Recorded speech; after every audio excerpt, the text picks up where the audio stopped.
Hi all, this is doctor Saranya Guru, consultant gynaecologist, Visakha hospital. So ముందు నేను మీకు tubal pregnancy గురించి మాట్లాడాను కదా. సో ఈ షార్ట్లో నేను మీతో ట్రీట్మెంట్ ఏంటి అనేది మాట్లాడతాను.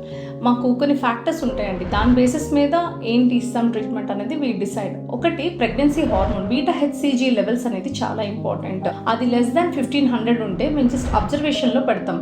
Every second day we keep repeating the levels. అవి తగ్గుతూ ఉంటే ఆటోమేటిక్గా ప్రెగ్నెన్సీ అనేది అబ్జర్వ్ అయిపోతుంది. వీళ్ళకి మెడికల్ ట్రీట్మెంట్ కానీ సర్జికల్ ట్రీట్మెంట్ కానీ ఏమీ కూడా అవసరం లేదు. And the condition is patient స్టేబుల్గా ఉండాలి, పేషెంట్ హాస్పిటల్కి దగ్గరగా ఉండాలి, ఖచ్చితంగా ఒక అటెండర్ పేషెంట్తో కంటిన్యూస్గా ఉండాలి. ఏ టైంలో పెయిన్ వచ్చినా, బ్లీడింగ్ వచ్చినా, కొలాప్స్ అయిన వెంటనే హాస్పిటల్కి తీసుకొచ్చేటట్టు ఉండాలి. And the next thing is medical management. ఇందులో బీటా హెచ్సిజీ హార్మోనల్ లెవెల్స్ అనేవి 1500 to 3500 వరకు మన మెడికల్ మేనేజ్మెంట్ అనేది పెట్టుకోవచ్చు. అండ్ ఇందులో కూడా పేషెంట్ స్టేబుల్గా ఉండాలి, సిమ్టమ్స్ ఏమీ ఉండకూడదు. అండ్ బీటా హెచ్సిజీ హార్మోనల్ ఫాలోఅప్కి విల్లింగ్గా ఉండాలి. ఇందులో మిథోట్రెక్సేట్ అని ఒక ఇంజెక్షన్ ఇస్తాము, అది జస్ట్ సింగిల్ డోస్ ఇస్తాం. And we keep monitoring levels. Pregnancy hormone levels తగ్గకపోయినట్టయితే మళ్ళీ సెకండ్ డోస్ కూడా ఇవ్వడం జరుగుతుంది వీళ్ళకి.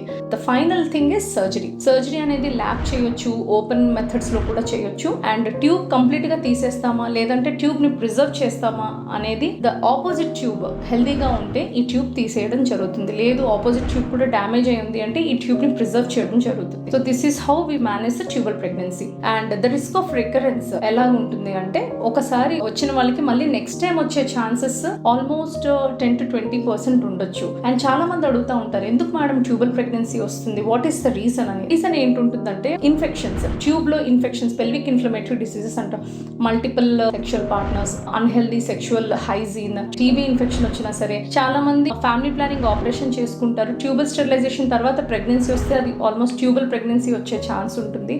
అండ్ ఫ్యామిలీ ప్లానింగ్ సర్జరీ అయినాక రివర్స్ చేసుకుంటారు, రీకెనలైజేషన్ సర్జరీ, మళ్ళీ ప్రెగ్నెన్సీ ప్లాన్ లో ఉన్నప్పుడు. So we will explain the risk. Already ఒకసారి డిస్టర్బ్ అయిన ట్యూబ్ ని మళ్ళీ మనం రీసర్జరీ చేస్తే అదే ట్యూబ్ లో ప్రెగ్నెన్సీ ఎస్టాబ్లిష్ అయ్యే ఛాన్సెస్ 30% ఉంటుంది. So these are the couple of reasons. If still you have any doubt, you can comment us or contact us. Thank you.